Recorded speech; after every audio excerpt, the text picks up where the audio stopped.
Bonjour à tous. D'où viennent les Peuls?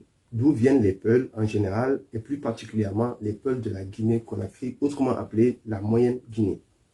Récemment, il y a eu plusieurs formes de controverses concernant l'origine certaine, l'origine historique de cette communauté.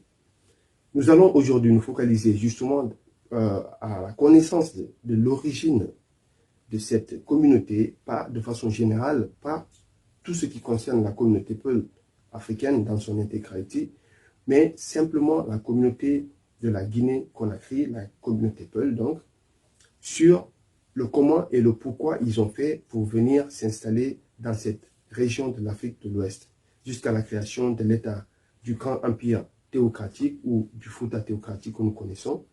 Mais sauf qu'aujourd'hui, le sujet ne concernera pas les détails et les explications relatives à la création de cet empire. Nous allons simplement nous focaliser sur le processus qui a conduit les Peuls jusqu'au Fouta, donc le processus de pérégrination qui a conduit les Peuls depuis l'origine jusqu'au Fouta. Parce qu'il y a beaucoup de théories qui parlent d'origine arabe, d'autres qui parlent d'origine indienne, etc., etc. L'explication la plus récente est celle donnée par El Hadji Sankarela de la radio Fréquence Scandale, qui a essayé à travers une forme d'explication très claire, très limpide, de nous donner une version de l'origine des Peuls. Donc, je vais essayer de faire une interprétation pour permettre aux personnes qui ne comprennent pas la langue pulaar d'avoir une certaine idée de l'origine de cette communauté. Parce que récemment, il y a eu beaucoup de polémiques, beaucoup d'idées contradictoires concernant l'origine et le processus de mise en place de la communauté Peul dans le Fouta Djallon. Nous reviendrons sur un autre document au cours duquel nous parlerons de la création de l'État théocratique du puissant empire Peul dans cette région de la Moyenne-Guinée pour plus de détails. Mais pour l'instant, nous allons simplement nous focaliser sur le processus de pérégrination ou de migration des Peuls depuis la source, depuis l'origine, jusqu'en Moyenne-Guinée dans le Fouta Djallon. Merci, à bientôt. Alors ce soir, nous allons commencer par nous poser la question de savoir d'où viennent les Peuls jusqu'à leur arrivée au Fouta Djallon. Nous savons, selon la tradition orale, certains disent que les Peuls viendraient de l'Est de l'Afrique. La partie orientale qui va jusqu'à Balufistan. Voilà pourquoi les Peuls disaient qu'après chaque fin de prière, ils imploraient un retour aux sources à Yoyo. Yoyo étant donc une ville située entièrement à l'est, dans ce que nous appelons aujourd'hui l'Inde. Selon les récits égyptiens, donc depuis des millénaires, les Peuls seraient originaires du nord de l'Inde, dans la partie nord-est de l'Inde, précisément à Balufista, jusqu'aux abords de l'est de l'Iran, l'actuelle République islamique d'Iran, en passant par l'Égypte, selon les récits.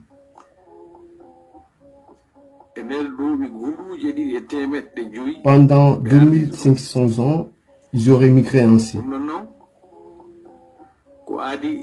Ce mouvement de masse s'effectua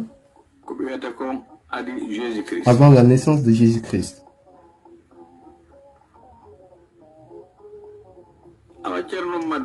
Un certain Thierno Mamadou Ba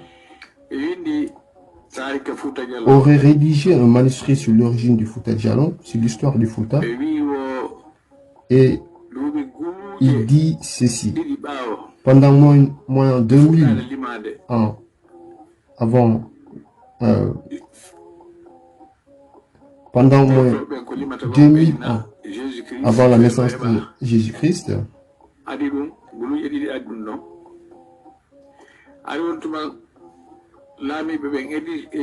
les rois d'Égypte s'appelaient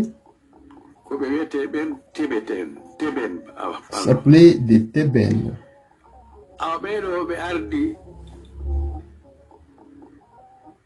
Ceux-ci arrivèrent par vagues successives,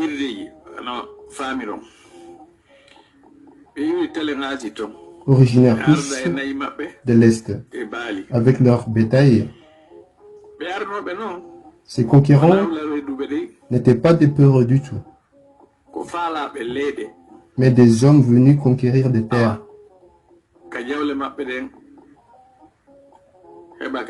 Dans le but de nourrir leur bétail, car le bétail était leur seule richesse, à savoir des bœufs, des moutons.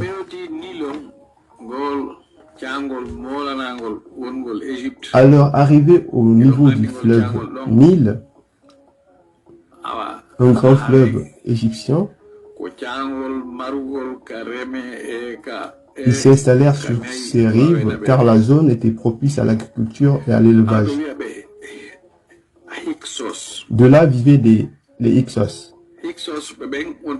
Les Hyksos étaient les premiers occupants de ces lieux. Ceux-là aussi sont des éleveurs. Il y aurait eu des affrontements violents avec ces populations.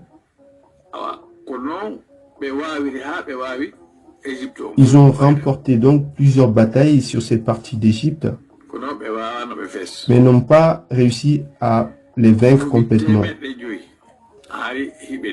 Car pendant plus de 5000 ans, les Hyksos étaient très puissants et dominaient toute l'Égypte. Mais au final, ils furent vaincus. Et donc, ils décidèrent de poursuivre leur mouvement de pérégrination. C'est comme ça qu'ils se sont dispersés. Certains poursuivirent leur marche vers l'ouest, d'autres vers plus au sud. Ceux qui s'étaient installés, ceux qui sont rendus vers l'ouest, ne voulaient plus faire machine arrière, puisque certaines leurs conditions à leur arrivée en Égypte ont fait qu'il y a eu un métissage avec ces derniers, des mariages mixtes, et de ce fait, ils sont devenus officiellement des Africains. Avec la pratique de l'élevage, ils se mirent à cultiver la terre. C'est ainsi que le nom Fela leur fut attribué. Le nom Fela changera plus tard en Fula ou Pulo. Alors ces mêmes Hyksos, bien avant cela, auraient eu des contacts avec les Juifs. Ces Juifs étaient à la fois du côté de l'est de l'Égypte, du centre, de l'ouest de l'Égypte aussi. Mais du fait du brassage racial entre Juifs et Hyksos, il y a eu un métissage culturel à travers le mariage.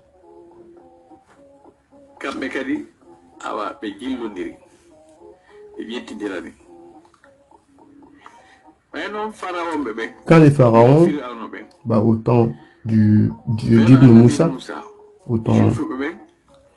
les Juifs, en collaboration avec les Hyksos, vont s'entraider. Ils vont s'entraider et former une famille unique. Voilà pourquoi le professeur Djibril Tamsir disait sur le courant confusionniste qui existe sur l'origine raciale des peuples, qui disait qu'ils sont arabes ou ceci ou cela, c'est un faux débat. Les peuples restent des peuples. Les Hyksos devenus peuples n'ont pas changé d'attrait du tout. C'est dans ces circonstances donc qu'ils ont migré vers l'Afrique de l'Ouest, car l'Égypte se trouve à l'est de l'Afrique. D'autres migrèrent vers le Soudan, au sud de l'Égypte. Les peuples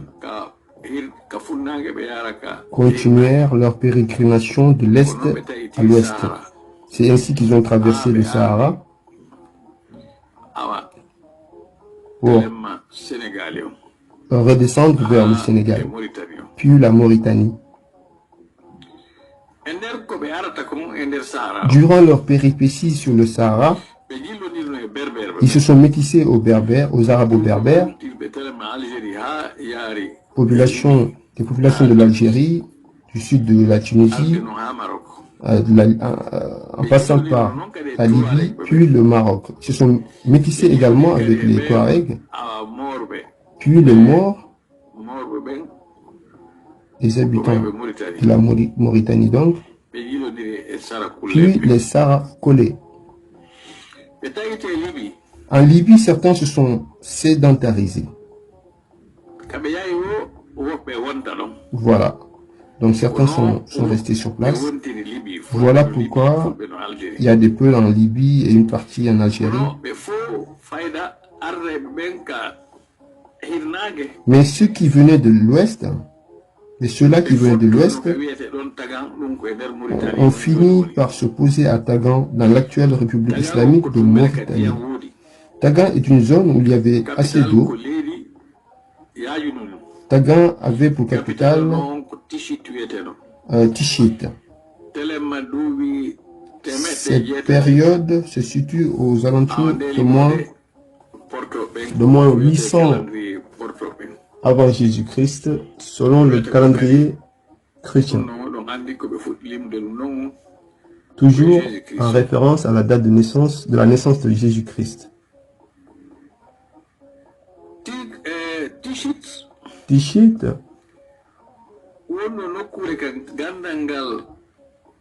était un centre culturel par excellence.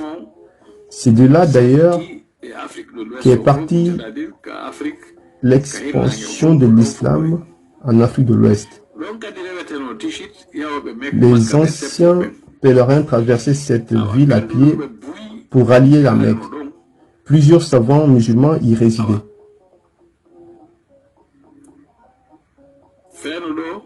De nos jours, de nombreux manuscrits écrits, de nombreux manuscrits coraniques tirés de cette époque s'y trouvent. Alors, là-bas à Tagan, il disposait d'une ressource extraite du sel qu'on appelait Ahmed Sal. Ahmed Sal, c'était du sel creusé et dont l'extraction était destinée au bœuf.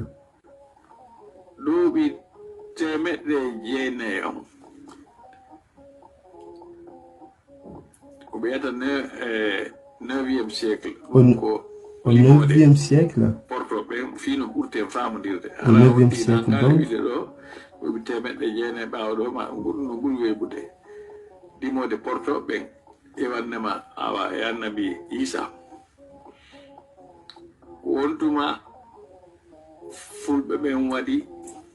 les peuples vont constituer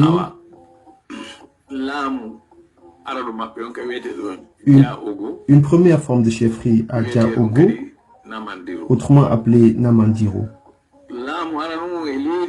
Ce fut la première forme d'état théocratique à l'image du Fouta Djallon.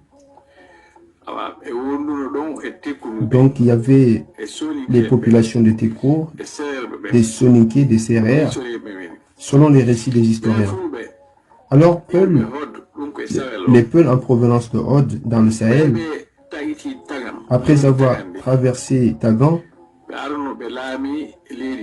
ils sont venus occuper les Tekour, une région du Sénégal.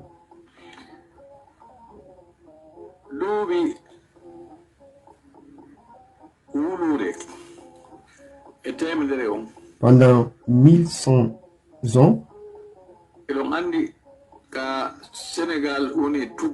sur la partie côtière du Sénégal, sur la péninsule,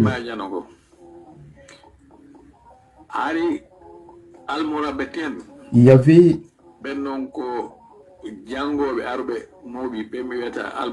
avait une population d'Almoravides déjà venue sur cette zone pour répandre l'islam.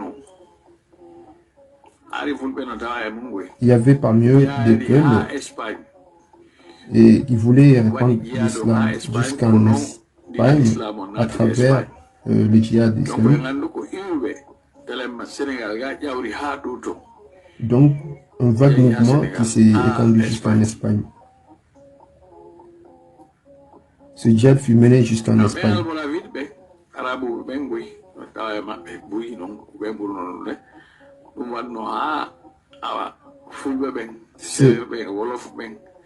Ces Almoravides composés majoritairement d'Arabes ont fait en sorte que les Peuls, les Sérères, les Wolofs se sont mélangés dans ce combat avant de se répandre partout.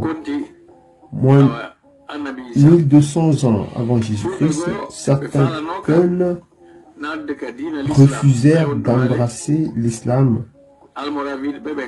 et les Almoravides continuèrent leur pression pour la conversion de masse des Peuls. C'est ainsi qu'ils débarquèrent au Fouta Djallon en Guinée. Certains iront au Massina, d'autres chez les Hausa au Nigeria et le Niger. Et le Massina, c'est le Mali. C'est à partir de moins 1100 ans avant Jésus-Christ. On est en référence à Jésus-Christ. Certains Peuls vont migrer de l'ouest vers l'est cette fois-ci. Du sud, ils remontèrent vers le nord, puis vers le Massina au Mali, puis au Fouta Djallon en Guinée. Certains iront jusqu'au Tchad, d'autres jusqu'au Cameroun, à la période correspondante du XIIIe siècle. Donc du Sénégal au Soudan actuel, les Peuls se dispersèrent en Afrique successivement, certains pour leur bétail, d'autres pour l'islam, pour répandre l'islam. Mais comment se sont-ils installés au Fouta Djallon pour faire court? C'est durant ces mouvements de pérégrination, quand les Peuls sont arrivés au Fouta Djallon, ils ont trouvé les Djalonkais. Mais les Peuls seraient venus en compagnie de quelques poulies, une catégorie aussi de Djalonkais était déjà là. Certains déjà on les appelle des poulies jusqu'à nos jours.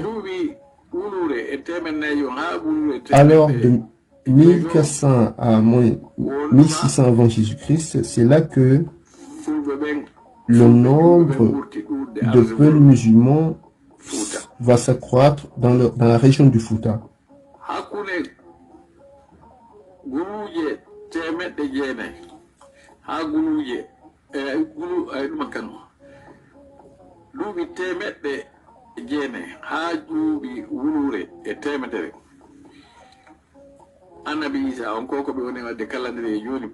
Entre moins 900 et moins 1100 avant Jésus-Christ, ils venaient donc successivement dans cette région.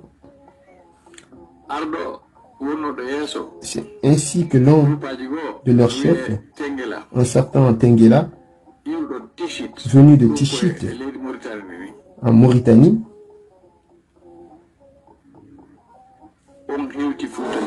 débarqua donc au Fouta Djallon.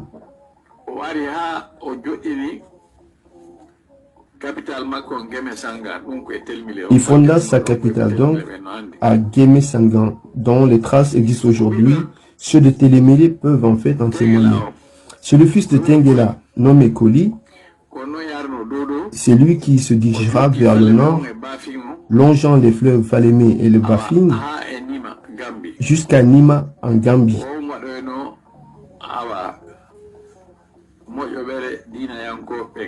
Koli va constituer le Fouta Toro, Fouta musulman, dont la capitale est Tambacounda. Son empire ça couvrait un vaste territoire allant du nord du Fouta Djalon et une grande partie du Fouta Toro, Sénégal. Un territoire très vaste, mais les divisions internes portèrent un coup fatal à son empire. L'histoire de Koli Tengela est peu connue au Fouta Djalon, mais il y a laissé de nombreuses traces au Fouta, avec l'exemple des Peul Pouli, des hommes qui se faisaient des nattes, des tresses traditionnelles. Il y avait beaucoup de sources d'eau dans tout le long du Fouta Djalon. Les bétails avaient aussi de quoi se nourrir.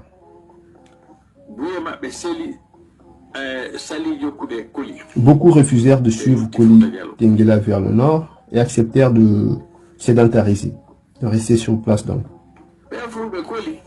Les Peuls disciples de Koli Tengela, donc restés au Fouta Djalon, vont se repartir au fil du temps dans tout le Fouta avec les Djalonkés. Ils se comprenaient parfaitement avec les Djalonkés au début, tout au début. Les Djalonkés étaient au niveau de la savane. Les Peuls, eux, visaient les endroits propices pour leur élevage. Et les Djalonkés dans les bas-fonds, car eux sont agriculteurs traditionnellement.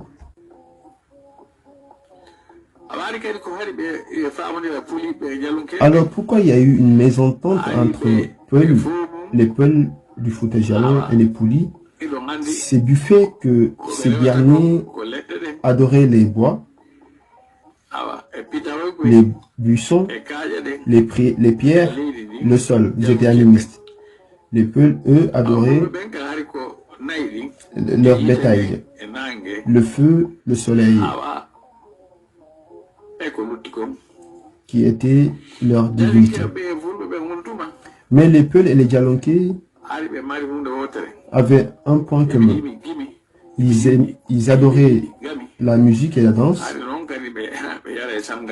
Ils buvaient beaucoup de bière qu'ils se partageaient. Donc cela, ils se comprenaient, les Djalonkés. C'est après ça qu'arrivèrent les Peuls musulmans qui sont venus dans la décision de les islamiser en introduisant l'islam au Fouta. Moins 1600 à moins 1700 avant Jésus-Christ. Selon le calendrier européen. C'est durant cette période que le nombre de musulmans s'est accru. Les musulmans Peuls. Quels sont ceux qui sont venus alors? Majoritairement, il y avait les Peuls, puis il y avait des Soninké, des Sarakolé, des Kassanko.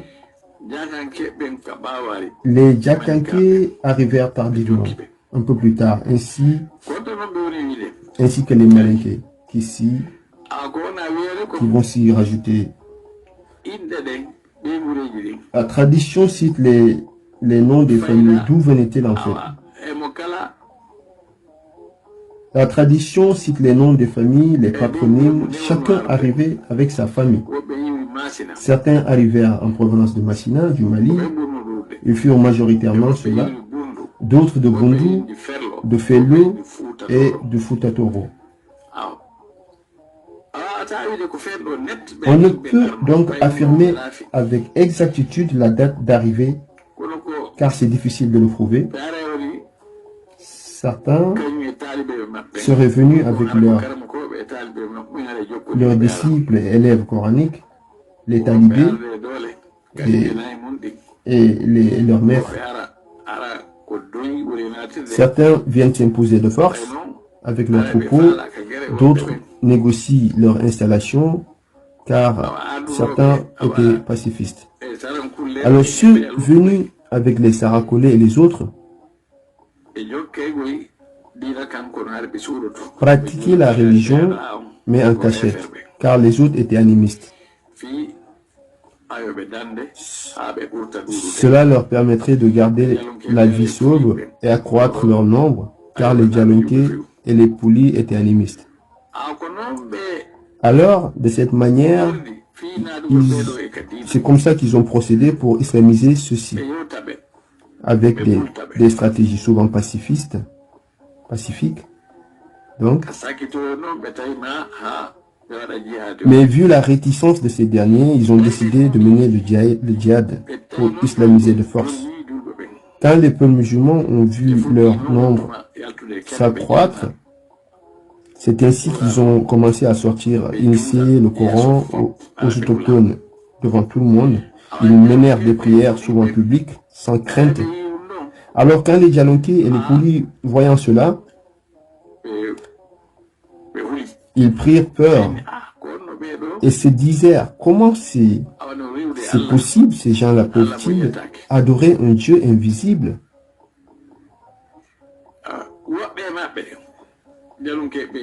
Un exemple, les Djalonké et les Poulis n'hésitez pas à demander au peuple de ramasser les résidus de sable sur lesquels ils ont fait leur prière. Un exemple.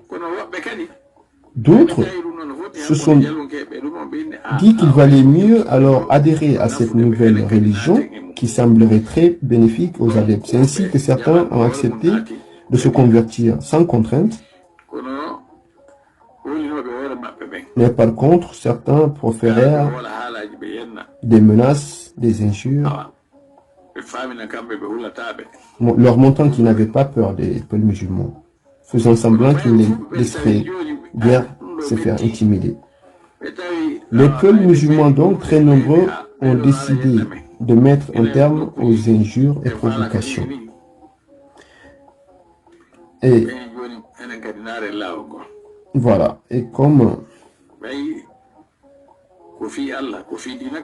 c'est un combat pour Dieu, il fallait désormais ne plus avoir aucune crainte. Et à partir de cet instant, ils ont imposé la force. D'où l'origine de la guerre sainte, ou djihad. Au commencement de cette guerre sainte, qui débutera aux alentours de 1700 avant Jésus-Christ,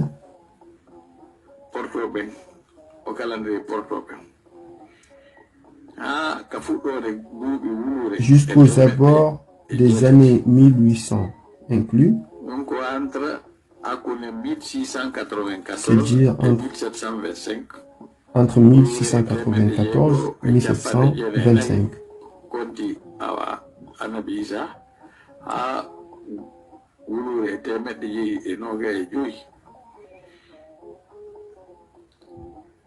Après Jésus-Christ.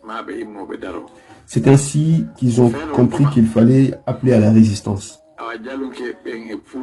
La victoire sur les Djalonké et les Poulis commença à cette époque. Quand les Peuls ont vaincu le Fouta contre les animistes, les Djalonké se sont dit qu'il fallait vite se convertir. Mais les Peuls passaient par des moyens pacifiques souvent pour les premières démarches visant à faire adhérer aux autres à la nouvelle religion. Mais de rajouter qu'en cas de refus, les insoumis allaient être esclavagisés ou chassés de force. À la période donc, du XVIIIe siècle, cette période a été surtout marquée par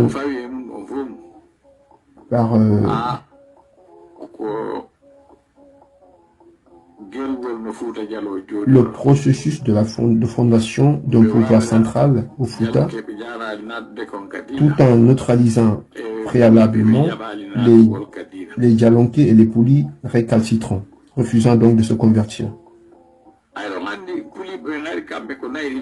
Car vous savez aussi que les Poulis étaient éleveurs à l'image des Peuls avec la transhumance pastorale.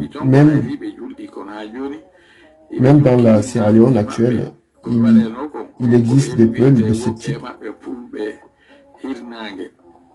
qu'on appelle des Peuls de l'Ouest.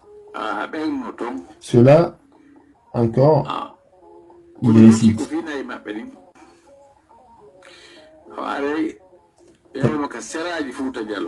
Donc il s'était un peu plus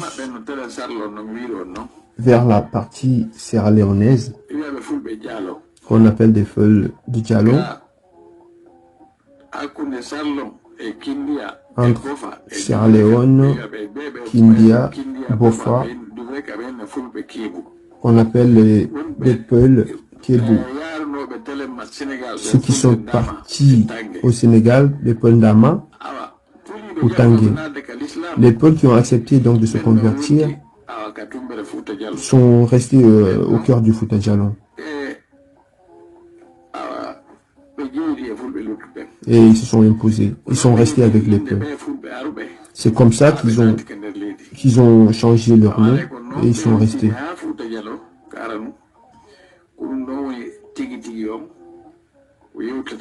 Voici donc la toute première partie. Nous allons en fait, voilà, nous allons nous limiter là pour cette première partie, comme je le disais. Donc là, c'est, voilà, donc on reviendra sur la mise en place du pouvoir central, du pouvoir théocratique. Merci. Donc ça permet de savoir comment les Peuls sont installés. Mais les gens doivent savoir qu'il n'y avait pas de Malinké au Fouta pour parler de Manding Djalo.